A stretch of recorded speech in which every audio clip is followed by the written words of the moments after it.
নমস্কার সবাইকে। সবার কি অবস্থা, কেমন আছেন সবাই? আশা করি সবাই ভালো আছেন। অনেক দিন পরে আপনাদের মাঝে ব্লগ নিয়ে হাজির হলাম। তো অনেক ব্যস্ততার কারণে আপনাদের সাথে ভিডিও শেয়ার করতে পারিনি।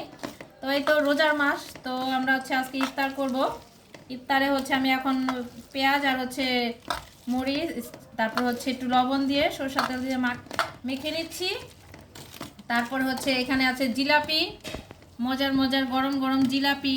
তারপর আছে এখানে মধু মধু কেটে রেখে দিয়েছি। মধুটা কার কার পছন্দ? আমার কিন্তু ভীষণ পছন্দ। এই সিজনে কিন্তু এই তরমুজ খেতে ভীষণ মজা। একদম রোজা রেখে যারা রোজা ভাঙবে প্রথমেই যদি এই তরমুজ খায় তাহলে কিন্তু ভীষণ আত্মাটা একদম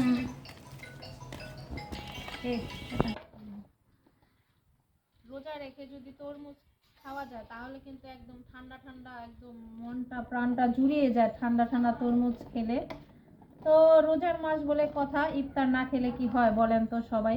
কারা কারা কিভাবে ইফতার করতেছেন অবশ্যই কমেন্ট বক্সে জানাবেন। আর আশা করি এখন থেকে আপনাদের সাথে প্রতিনিয়ত নতুন নতুন ভিডিও শেয়ার করব। অবশ্যই সাথে থাকবেন আর অবশ্যই কমেন্টে জানাবেন। তো আজকে আমরা মুড়ি ভর্তা করব। এই তো খাঁটি সরিষার তেল আমার মা নিয়ে আসছে গ্রাম থেকে একদম। আবার ভাইবেন না যে প্রাণের বোতলে আছে বলে যে এটা কিনা। এটা কিন্তু একদম খাঁটি সরিষার তেল মা নিয়ে আসছে দেশ থেকে। তো এই তো মুড়ি ভর্তা করবে এখন। তো সবাই অবশ্যই রোজা রেখেছেন আশা করি। রোজার মাস বলে কথা, আমরাও পূজা টুজা থাকলে কিন্তু উপবাস থাকি। আর এই হ্যালো, এখন মুড়ি দিয়ে দিলাম।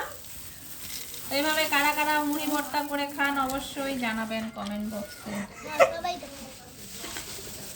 আমার কন্যা বলতেছে এভাবে সবাই তো মুড়ি ভর্তা খায়। সবাই কিন্তু খায় না, যারা রোজা রাখে তারা কিন্তু মুড়ি ভর্তাটা কমই খায়, কারণ তারা সারাদিন রোজা রেখে মুড়ি ভর্তা খেতে মন চায় না কিন্তু অনেকেরই।